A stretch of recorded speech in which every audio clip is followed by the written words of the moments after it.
আজ থেকে আমি তোমায় নিষেধ করলাম, আগামী কাল থেকে তুমি আর হরিনাম সংকীর্তন করতে পারবে না। গ্রামের প্রতিবেশী আমার কাছে নালিশি দিল, বলছে তোমার ভাই শ্রীবাস কি একটা পাগলামি শুরু করলো। প্রত্যেক দিনই সময় নাই অসময় নাই প্রভুর কীর্তন শুরু করে দে। গ্রামের মানুষ খাইতে পারে না, ঘুমাইতে পারে না। তোমার বাইরে হইতে কীর্তন বন্ধ করতো, না হয় এই গ্রাম ছেড়ে আমরা চলে যাব, না হয় তোমরা চলে যাও। শ্রীবাস প্রভু বড় ভাইয়ের চরণে লুটিয়ে পড়েছেন। দাদা, এই জগতে যারা ভক্ত ভগবানকে ভালোবাসে তাদের ঘরে জ্বালা বাইরে জ্বালা। দাদা গো, ভগবানকে ভালোবেসেছিলাম বলে আজ আমার এমন পরিণতি হলো। তুমি আমার আপন ভাই হয়ে তুমি আমায় বাড়ি থেকে বের করে দিচ্ছ। ভগবানকে ভালোবেসেছিলাম বলে আজকে আমার এই দুঃখ, এই দুর্দশা। শ্রীবাস প্রভু বড় ভাইকে বলছে, দাদা আস্তে আস্তে কেউ কথা বলবেন না। শ্রীবাস প্রভু বড় ভাইকে বলছে, দাদা যদি বাড়ি থেকে বের করে দাও তাও ভালো, কিন্তু মহাপ্রভুর কীর্তন হতে আমি কোনোদিন বঞ্চিত হব না। হরি বল। বড় ভাই বাড়ি থেকে বের করে দিল। শ্রীবাস প্রভুর স্ত্রীর নাম ছিল মালিনী দেবী। ছোট্ট একটা পুত্র ছিল, নামে ছিল তার গোপাল। আজ দুইজনকে নিয়ে বাহির বাড়ি চলে গেল। আজ বাহির বাড়িতে গিয়ে শ্রীবাস প্রভুর নয়নে জলে বক্ষ ভেসে যায়। মনে মনে কাঁদছে, প্রভু হে হে, আজই তোমাকে ভালোবেসেছিলাম বলে আমার আপন ভাই আমায় বাড়ি থেকে বের করে দিল। শ্রীবাস প্রভু মনে মনে ভাবছেন, আপন ভাই যে বাড়ি থেকে বের করে দিল শূন্য হাতে, এখন মহাপ্রভুর কথা দিলাম আগামীকালকে কীর্তনের আয়োজন করব, এখন আমি টাকা কোথায় পাবো আর পয়সা কোথায় পাবো? হরিনাম যজ্ঞ দান করতে গেলে তো দাদা অনেক টাকা পয়সার প্রয়োজন হয়। শ্রীবাস প্রভু কাঁদছে। এমন সময় শ্রীবাস প্রভুর নাম ছিল মালিনী দেবী। ডাকছে, স্বামী স্বামী গো, আমার বাবা বিবাহের সময় আমায় কিছু স্বর্ণ অলংকার দান করেছিলেন, এগুলা বাজারে নিয়ে তুমি বিক্রি করিয়া প্রভুর হরিনামের সংকীর্তনের তুমি আয়োজন করো। এই দেখুন সহধর্মিনী কাকে বলে। সংসার সুখী হয় রমণীর গুণে, সংসার ধ্বংস হয় নারীর কারণে। সহধর্মিনীকে, যিনি স্বামীকে ধর্মের পথে সাহায্য করে, সেই সহধর্মিনী। শ্রীবাস প্রভুর স্ত্রী বলছে, স্বামী আমার বাবা বিবাহের সময় কিছু স্বর্ণ অলংকার দান করেছিলেন, এগুলা বাজারে নিয়ে বিক্রি করিয়া তুমি প্রভুর হরিনাম যজ্ঞের আয়োজন শুরু করো।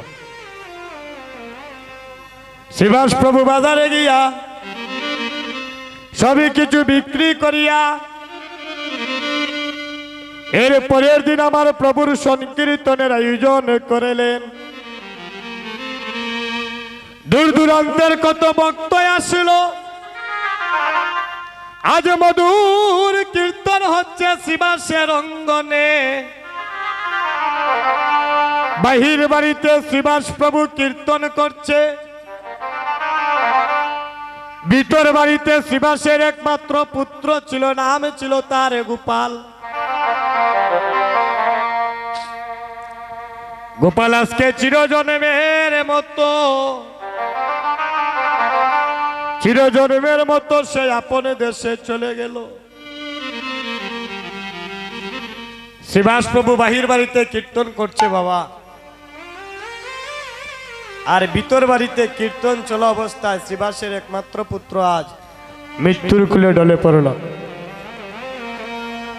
প্রতিবেশী একজনের রমণী গিয়ে ডাকছে, শ্রীবাসী রে, ও শ্রীবাস, তুমি বাহির বাড়িতে কীর্তন করছো, কিন্তু ভিতর বাড়িতে তোমার সন্তানটা যে মারা গেল, তুমি কি তোমার সন্তানকে দেখতে যাবে না? শ্রীবাস প্রভু বলল, গো প্রতিবেশী রমণী, আমার পুত্র যদি মারা যায় আমি পুত্র পাবো যদি তার কৃপা হয়, কারণ এই পুত্রটা তো আমার না গো, সে আমায় দিয়েছে বলে আমি পেয়েছিলাম। পুত্র যদি মারা যায় পুত্র পাবো যদি প্রভুর করুণা হয়,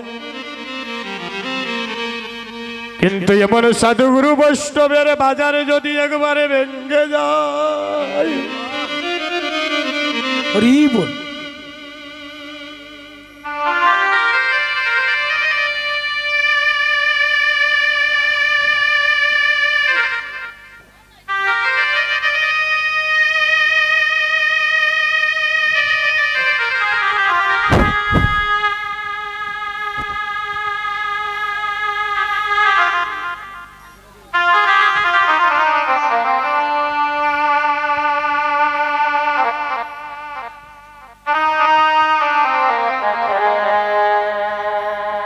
এই বাজারে যদি একবার ভেঙে যায় গো, হরি বল হরি বল। হয়তো আমার জীবনে এমন বাজার আমি আর নাও বসাইতে পারি। সেদিন মহাপ্রভু বললেন, শ্রীবাসী রে, আমি তো যন্তর জানি, সবই জানি, কিন্তু আজ আমি তোমায় পরীক্ষা করব, তোমার কাছে আমি বড় না তোমার সন্তান বড়? শ্রীবাস প্রভু বলছে, ওগো প্রতিবেশী রমণী, তুমি যাও যাও গো, তুমি আমার স্ত্রীকে গিয়ে বলো সাদা একটা কাপড় দিয়ে যেন আমার সন্তানটাকে সে ঢেকে রাখে। যখন প্রভুর হরিনাম সংকীর্তনের সমাপন ঘটবে, আমি তখন গিয়ে আমার সন্তানের সেই সৎ কাজটা করব। এই দেখুন মা, ভক্ত কাকে বলে? আমরা তো ভক্ত হইলাম, এমন ভক্ত হইলাম গো, 2 দিন মহাপ্রভুরে ডাকবো, 3 দিনের দিন কইমু তুমি ডাক শুনো না, ডাকারও দরকার নাই। কিন্তু শ্রীবাস প্রভু পরীক্ষা দিয়ে গেলেন ভক্ত কেমন হতে হয়। ওনার অঙ্গনে কীর্তন চল অবস্থায় ওনার নিজের পুত্র মারা গেল, ওনার পুত্রকে উনি দেখতে গেলেন না কেন? একটাই কথা বললেন যে পুত্র যদি মারা যায় পুত্র পাবো, কিন্তু প্রভুর হরিনাম সংকীর্তনের সাদের বাজার যদি ভেঙে যায়, এমন বাজার আমার জীবনে আমি আর নাও বসাইতে পারি। তাই গৌরী হরি বল হরি বল। প্রতিবেশী রমণী চলে গেল। যখন সংকীর্তনের সমাপন ঘটল, মহাপ্রভু শ্রীবাসকে ডাকছেন, শ্রীবাসী রে, 2 দিন হয়ে গেল আমি তোমার অঙ্গনে কত আনন্দ করলাম, কিন্তু 2 জন মানুষকে কেন আমি দেখতে পেলাম না? এই দেখুন ভক্ত ভগবানের পরীক্ষা চলের মা, যিনি অন্তর্যামী উনি প্রশ্ন করলেন, 2 দিন হলো কীর্তন করলাম, কিন্তু 2 জন মানুষকে কেন আমি দেখতে পেলাম না? এই 2 জন মানুষকে, একজন হচ্ছে তোমার স্ত্রী মালিনী দেবী, আর তোমার ছোট্ট পুত্র গোপালকে কেন আমি দেখতে পেলাম না? রাধে।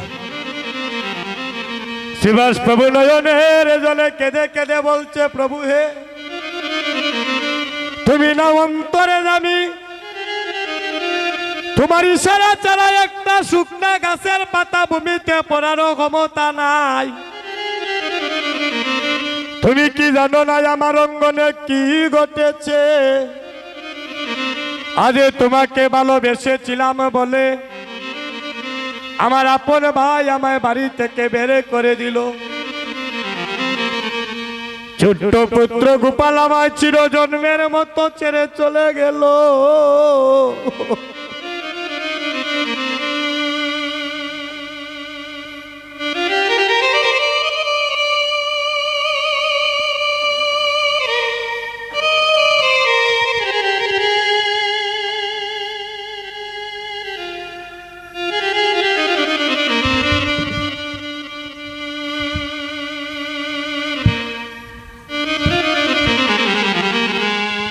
আমি কি এমন অপরাধ করেছিলাম প্রভু তোমার চরণে? মহাপ্রভু উত্তরে বললেন, শিবাস, তোমার অঙ্গনে কি ঘটনা ঘটেছে আমি সবই জানি, কিন্তু তোমায় পরীক্ষা করলাম। তোমার কাছে আমি বড় না, তোমার সন্তান বড়। যাও, তোমার সন্তানটাকে তুমি নিয়ে এসো। ও বাবা, প্রভুর যদি করুণা হয়ে যায়, শাস্ত্রে বললেন অন্ধের নয়ন প্রস্ফুটিত হয়ে যায়। প্রভুর যদি করুণা হয়ে যায়, বুবার মুখে কথা ফুটে যায়। প্রভুর যদি একবার করুণা হয়ে যায় গো, কুড়া যারা তারাও হেঁটে হেঁটে শিবার সঙ্গনে যাইতে পারে। যখন মহাপ্রভুর সম্মুখে শিবাসের পুত্রটাকে নিয়ে আসলেন, মৃত সন্তানকে মহাপ্রভু দুইটা প্রশ্ন করলেন। আচ্ছা গোপাল, কেন তুমি জগতে এসেছিলে, আর কেনই বা হঠাৎ করে সবাইকে কাঁদিয়ে আবার চলে যাচ্ছ? মৃত সন্তান জীবিত হয়ে উত্তর দিল, প্রভু হে, তুমি পাঠাইয়াছ আমি আসিয়াছি, তুমি যেতে বলেছ আমি যাওয়ার জন্য তৈরি আছি। এই জগতে যদি ভগবানের ডাক চলে আসে, এই জগতে কোনো ডাক্তার কবিরাজ নাই আপনাকে ধরে রাখতে পারবে। এই জগতে যারা আমার ভগবানকে ভালোবাসে গো, তাদের দেখবেন দুঃখে দুঃখে জনমটা যায়। গোবিন্দ নামের মালা যারা একবার অঙ্গে ধারণ করে গো মা, তাদের দেখবেন কেঁদে কেঁদে সারাটা জন্মে যায়। যারা গোবিন্দ নামের মালা অঙ্গে ধারণ করে, তাদের ঘরে জ্বালা, তাদের বাইরে জ্বালা। ওই গৌরী প্রেমে যাকে একবার দংশন করে গো, সে জানে গৌরী প্রেমের কত জ্বালা। এই জগতে যারা গোবিন্দ বলিয়া একদিন গাতে গো ও মালা, ওরে গোবিন্দ বলিয়া একদিন গাতে গো মালা, ও তাদের ঘরে জ্বালা, তাদের বাইরে জ্বালা। গোবিন্দ বলিয়া একদিন গাতে গো মালা, ও তাদের ঘরে জ্বালা, ওরে বাইরে জ্বালা। গোবিন্দ বলিয়া গাতে গো মালা, ও তাদের ঘরে জ্বালা, হরি বল হরি বল, বাইরে জ্বালা। গোবিন্দ নামের গাতে গো ও মালা, হয় তার ঘরে জ্বালা,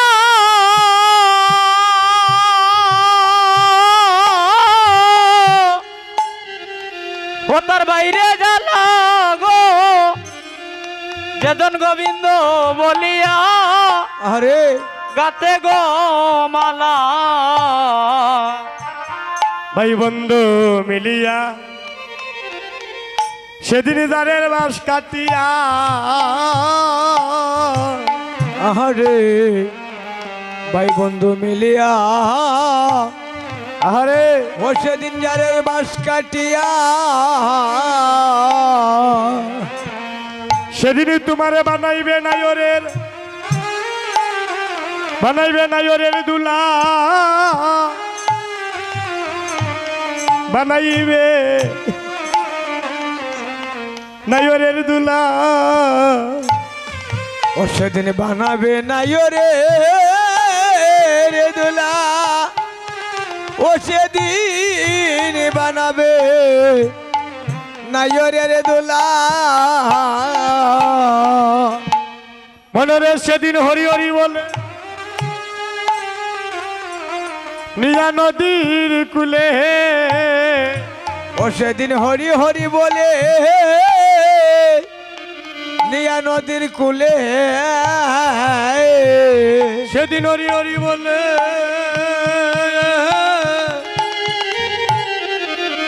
নিয়া নদীর কুলে ও সেদিন হরি হরি বলে নিয়া নদীর কুলে এই দেহ তোমার প্রিয়া করিবে আরে কয়লার মন এই দেহ প্রিয়া করিবে কয়লা ওরে পুরিয়া করিবে কয়লা রে অমন সেদিন পুরিয়া করিবে কয়লা সেদিন কৃষ্ণ নামে শুনাইয়া আমায় বিদায় দিও ও সেদিন কৃষ্ণ নাম শুনাইয়াছিল বিদায় দিও সেদিন নামে শুনাইয়া আমায় বিদায় দিও ও সেদিন কৃষ্ণ নাম শুনাইও আমারে বিদায় দিও আমার প্রাণ পাখি আরে হাই গোদাবার কালে নামে শুনাইয়া বিদায় দিও ওরে প্রাণ বাকে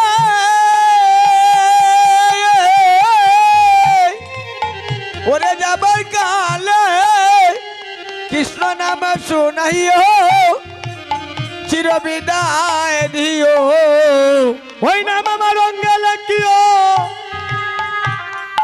আমার করণে শুনাইও নামে শুনাইয়া বিদায় দিও ওই নাম অঙ্গলে কিও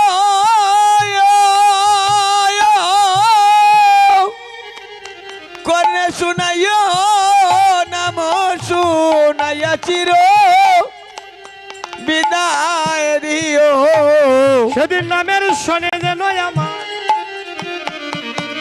আমার প্রাণ যাইব ও সেদিন আমের শোনে আমার প্রাণ যায় গো আমার এই নিবেদন হরি আরে তোমার শ্রীচরণে গো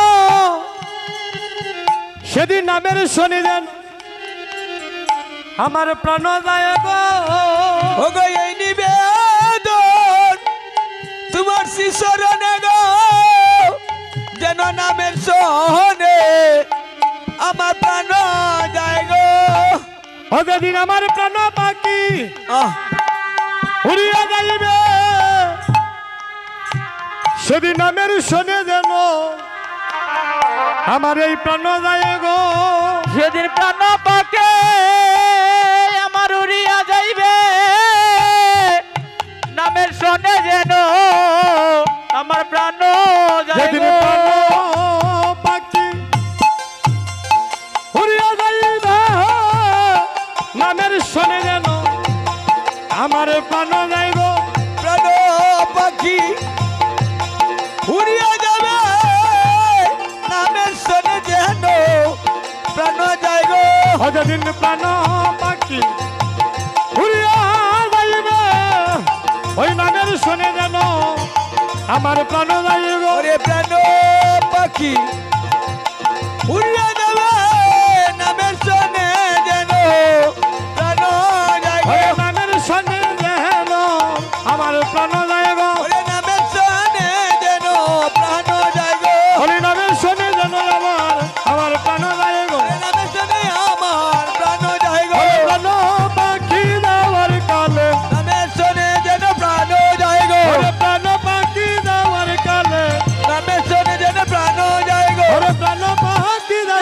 বলে নামের শোনে যেন আমার প্রাণ যায় গো।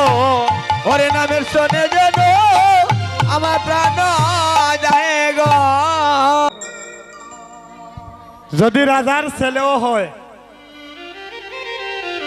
মৃত্যুর পরে যে শ্মশান ঘাটে পুরানো হবে, ভিখারির ছেলে হইল কিন্তু ওই শ্মশানে পুরানো হবে। হরি বল। যেদিন জগতে আসলাম, একটা সন্তান যখন মাতৃগর্ভ হতে জন্ম নেয়, নারী বলেন পুরুষ বলেন দাদা, সবাই কিন্তু উলঙ্গ হয়ে এসেছিলাম। কেন?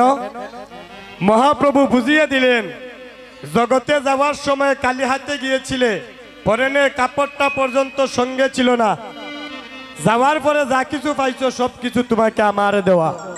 হরি বল। একটা সন্তান যখন জন্ম নেয়,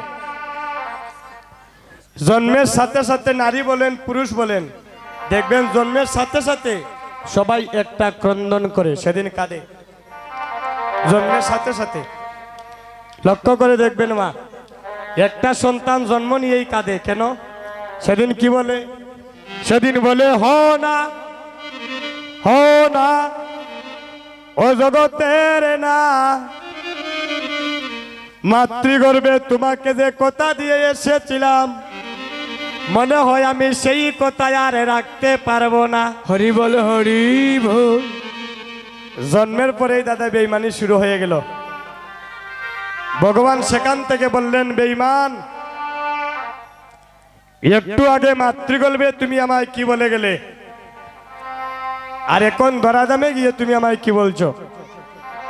তবে শুনো, স্ত্রী পুত্র বধূ যতনে পালিছ সকলই নিমের অতীতা, আরে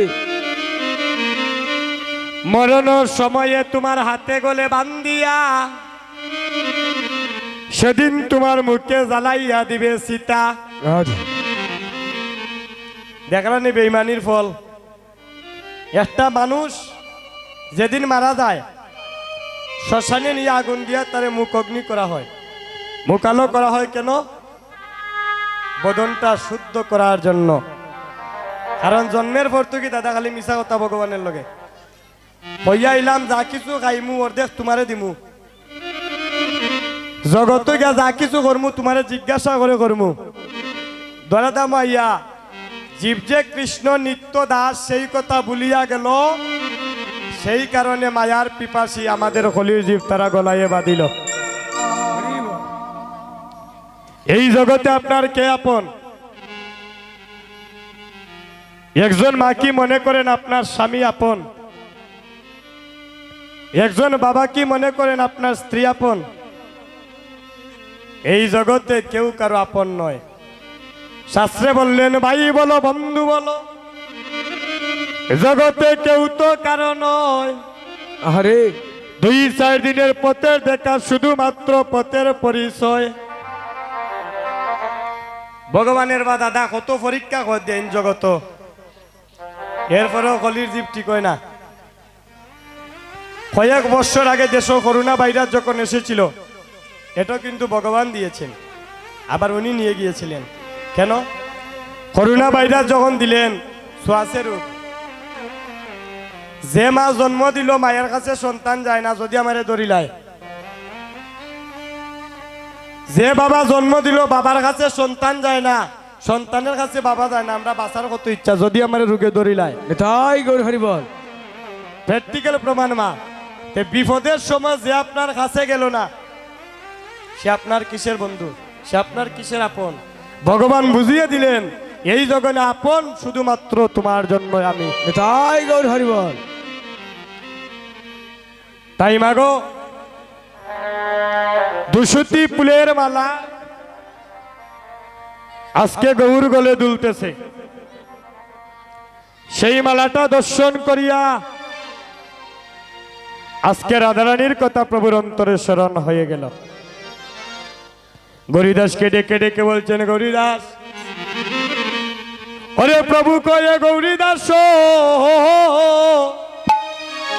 ও হায় গো, তুমি শুনো আমার কথা। ও হায় রে প্রভু দাস কো ওরে গৌরী দাস ও হায় রে শুনো মোর কথা গৌরীদাসকে উদ্দেশ্য করে প্রভু বলছেন, প্রভু কয়ে গৌরীদাস শুনো মোর কথা। কি কথা? ওই একবার আমারে লইয়া চলো রাধা আছে, যত গো হয় আমার রাধা আছে যতা। ও হায় রে আমার লইয়া চলো রাধাই আছে যতা গো রাধাই আছে যতাই। ওই একবার আমারে আরে লইয়া চলো রাধা আছে, যত গো রাধা আছে যতা। ও হায় রে আমার লইয়া চলো রাধাই আছে যতা গো রাধাই আছে যতা।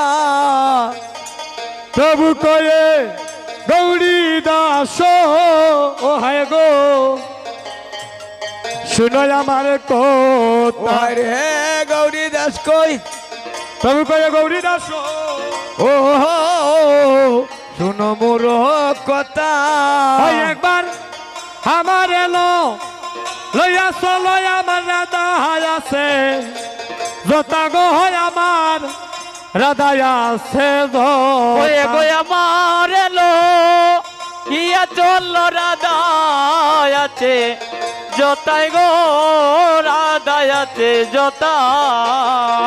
গৌরী দাসে বলে প্রভু ও প্রভু কেন সাহাতো ও হায় রে গৌরী দাস কয় হে প্রভু ও প্রভু গো কেন ইউসাহাট ও তোমার সর্বঙ্গে আছে রাধা কোন দর, শোনো গো প্রভু কর দর্শন। ও তোমার সর্ব অঙ্গে আছে রাধা করো দর শোন গো করো দরস। আস্তে প্রভু কহে গৌরীদাস শুনো মোর কথা, আমার লইয়া চলো রাধা আছে যতা। আর গৌরীদাসে কয় প্রভু তুমি বারবার শুধু আমার কাছে বলছো তোমার রাধারানী এনে দেব, কিন্তু তুমি ভালো করে তোমার নিজের দিকে একবার চাইয়া দেখো রাধারানী তোমার অঙ্গের মধ্যেই বাধা আছে। তবে তুমি ভালো করে কোনো চাও নাই বলে তাকে দর্শন করতে পারো নাই। প্রভু অঙ্গে রাধা আছে বাধা, অঙ্গে রাধায় আছে বাধা দেখো তোমার অঙ্গে রাধা আছে বাধা। ওরে অঙ্গে রাধায় আছে বাধা ওই একবার ভালো করে আরে চাইয়া দেখো গো অঙ্গে রাধা আছে বাধা।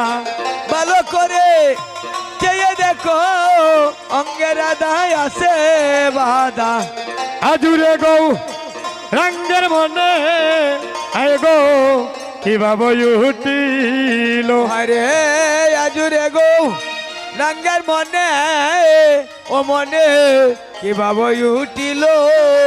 ওই আজীব কতমন দলি সারি কাননে পা শিল গো কাননে পাশিল। ওয়া জীবক তমন দল্লি চারি কাননে পা শিল গো কাননে পাশিল। ওই আজি ভকতমন দলি সারি কাননে পা শিল গো কাননে পাশিল। ওয়া জীবক তমন দল্লি চারি কাননে পা শিল গো কাননে পাশিল। এবার প্রিয় গৌরী দাসের সঙ্গে ও আমার প্রভু চলে যায়। আরে প্রিয় গৌরী দাসের সনে ওই আমার প্রভু চলে ওই যায়। আজি সরোবরের তীরে আজি গৌর মোর সায় গো গৌর মোর সায়। হরি বল হরি বল। সরাবরের তীরে গৌর মোর জয় গো গৌর মোর ও চায় হাইরে সরোবরে তীরে আজি গৌর মোর সায় গো গৌর মোর সায় ওরে সরোবরের তীরে আজি গৌর মোর চায় গো গৌর মোর চায় আজি গৌর মোর সায় গো গৌর মোর সায় ওরে গৌর মোর চায় গো গৌর মোর চায় হায় গো সরোবরে তীরে আজি গৌর মোর সায় গো গৌর মোর সায় ওরে সরোবরের তীরে আজি গৌর মোর চায় গো গৌর মোর চায় হরে সরোবরে ফিরে আজি গৌর মোর সায় গো হয় আমার গৌর মোর সায় হরি বল হরি বল সরোবরের তীরে আজি গৌর মোর চায় গো গৌর মোর চায় ও হাই গো সরোবরের ওই তীরে আজি গৌর মোর সায় গো হয় আমার গৌর মোর সায় ওরে সরোবরের তীরে আজি গৌর মোর চায় গো গৌর মোর হয় চায় আমার গৌর মোর সায় গো গৌর মোর সায় ওরে গৌর মোর চায় গো গৌর মোর চায় গো সরোবরে তীরে আজি গৌর মোর সায় গো গৌর মোর সায় ওরে সরোবরে তীরে আজি গৌর মোর চায় গো গৌর মোর চায় ভক্তগণ পঞ্চতত্ত্বের মধ্যে 3 তত্ত্বের জন্ম আমাদের বাংলাদেশে। ভারতে যখন আমরা কীর্তন করার জন্য যাই, এই বছর আপনাদের আশীর্বাদে 12টা কীর্তন ভারতের মধ্যে আমার ছিল। ভিসা জটিলতার কারণে রাখা হয় নাই, দেশের গণ্ডগোলের জন্য ভিসা বন্ধ ছিল। ভারতে বাংলাদেশ থেকে যখন কীর্তনিয়ারা যায়, নারী বলেন পুরুষ বলেন, যাওয়া মাত্র দেখা মাত্র তারা আমাদেরকে অষ্টাঙ্গে প্রণাম করে। হরি বল যখন প্রশ্ন করা হয়, মাগো তুমি তো আমার মায়ের মতো, তুমি কেন আমার চরণে প্রণাম করছো? প্রণাম করার কথা আমার।